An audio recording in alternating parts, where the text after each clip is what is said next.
Lepo pozdravljeni. Danes bomo pogledali, kako pravilno izpolniti potni nalog. Pisanje potnih nalogov predstavlja večini podjetnikom in zaposlenim zamudno delo.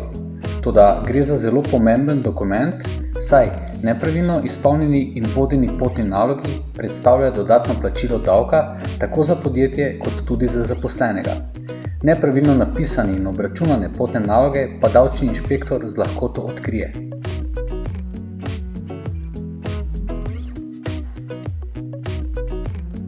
Zato vam bomo v nadaljevanju predstavili, kako pravilno izpolniti potni nalog oziroma katere so potrebne sestavine, ki jih ta dokument mora vsebovati. Potni nalog je sestavljen iz dveh delov, in sicer iz naloga za službeno potovanje in iz obračuna potnih stroškov.